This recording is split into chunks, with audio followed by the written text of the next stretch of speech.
अस्सलामुअलैकुम, कैसे हैं आप सब लोग। उम्मीद है आप सब लोग खैरियत से होंगे। तो वोमेन एक्सपर्टीज़ यूट्यूब चैनल की जानिब से एक बार फिर खुश आमदीद कहती हूँ।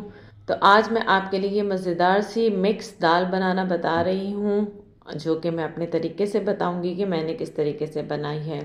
तो चलते हैं। मैंने 1 कप दाल ली, मिक्स मूंग और मसूर की तकरीबन बराबर बराबर ली, और इसको मैंने भिगो कर रख दिया है और ये आधा घंटा हो गया है इसको भीगे हुए।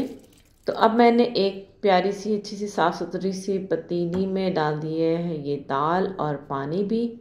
पानी इतना डालना है कि दाल इसमें भीगी भी हो।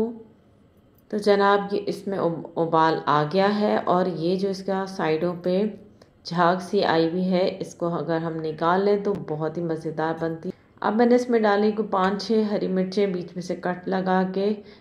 तो मैंने इसमें डाला है 1 टीस्पून नमक, 1 टीस्पून ही लाल पिसी हुई मिर्च, और अब इसमें जा रही है 1/4 टीस्पून हल्दी।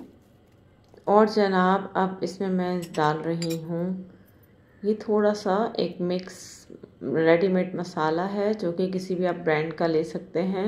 और ये डाल रही हूँ 1 टीस्पून ज़ीरा और धनिया, जो कि मैंने भून के इसको कूट लिया है। अच्छा, अब ये मैंने बनाया था कोरमा, जो कि बच गया था, मटन कोरमा है, और वही मटन कोरमा मैंने इसमें मिक्स कर दिया है, जिससे ये दाल गोश्त बन जाएगा और बहुत ही मज़ेदार है। अगर आप चाहें तो आप इसको स्किप भी कर सकते हैं। और अगर आपको कोरमे की रेसिपी चाहिए तो एंड स्क्रीन पे मैं आपको उसको दे दूँगी, या लिंक डिस्क्रिप्शन बॉक्स में मिल जाएगा आपको, तो वहाँ से आप जाके इस वीडियो को भी देख सकते हैं। बहुत ही मज़ेदार था। इंशाल्लाह जब आप इसको ट्राई करेंगे तो आपको भी बहुत मज़े का लगेगा ये। तो जनाब ये अच्छे से मिक्स हो गया है। दाल के जो दाने हैं वो बरकरार हैं, उनकी शेप यानी बरकरार है, और मज़ेदार सा दाल गोश्त अभी तैयार नहीं है, अभी इसमें तड़का बाकी है। तो तड़के के लिए मैंने लिया है तकरीबन 3 टेबलस्पून मैंने देसी घी। आप कुकिंग ऑयल भी इस्तेमाल कर सकते हैं।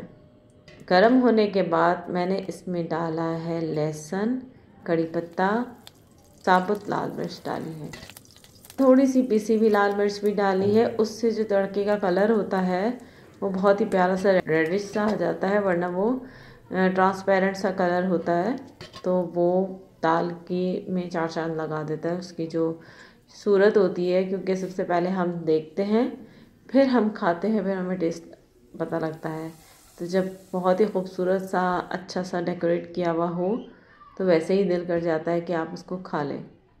मज़ेदार से तड़के के साथ हमारी दाल सी दाल गोश्त रेडी है। इसको आप चावल के साथ खाएं या फिर खाएं इसको रोटी के साथ, पराठे के साथ, सबके साथ ही बहुत ही मज़ेदार लगती है। तो ये रेसिपी बहुत पसंद है, आप भी ज़रूर ट्राई कीजिएगा और मुझे बताइएगा कि आपको ये रेसिपी कैसी लगी। तो फिर इसी तरीके की मज़ेदार सी किसी नई तरकीब के साथ दोबारा हाजिर होंगे। तब तक के लिए मुझे इजाज़त दीजिए। अपना बहुत ख्याल रखिएगा। अल्लाह हाफ़िज़।